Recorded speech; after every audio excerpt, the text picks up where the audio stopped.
So when patients are advancing through prostate cancer, there are three major symptoms you have to pay attention. The pain, any change, increase, decrease, appearance of new pain. The general status, the how do you feel question, and how they cope with daily life activities.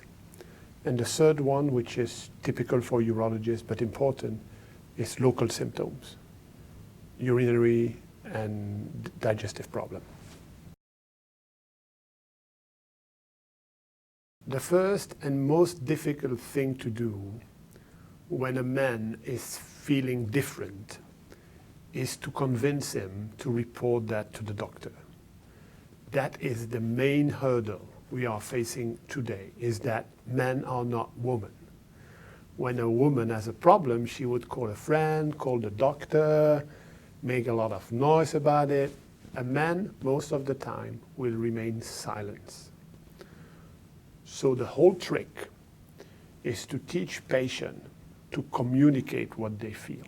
The most important, I would say, difficulty we're facing every day with these patients is how to convince them to really exhaustively report any change, because a change that can be subtle for them may be enough to trigger changing a treatment, for instance, for us. So that's the secret.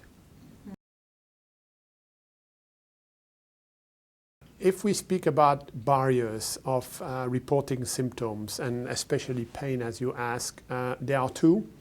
One we alluded to already, which is basically being shy.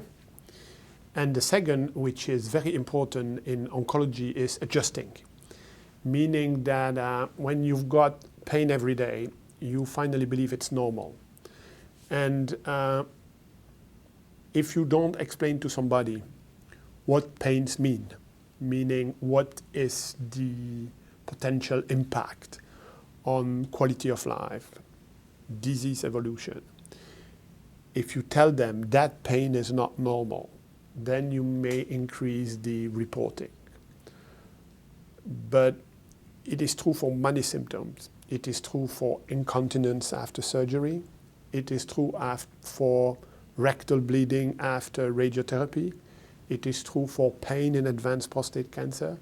When you have it every day, it is becoming part of your daily life. You don't feel that abnormal. And if you engage in a discussion where the patient believes they are only to report what is abnormal, they won't report it. So this is how to secure an exhaustive report of all the symptoms. That's the trick, and that survey highlights that very well. To encourage men to really actively discuss all detail about the disease, you basically have three techniques. One being used almost exclusively in clinical trial, that is patient-reported questionnaire, quality of life questionnaire. We usually don't do that. The second one, which is then the most important, is using a patient diary, companion book, booklet, can be electronic, but you ask them that every day they make a summary of their day, okay?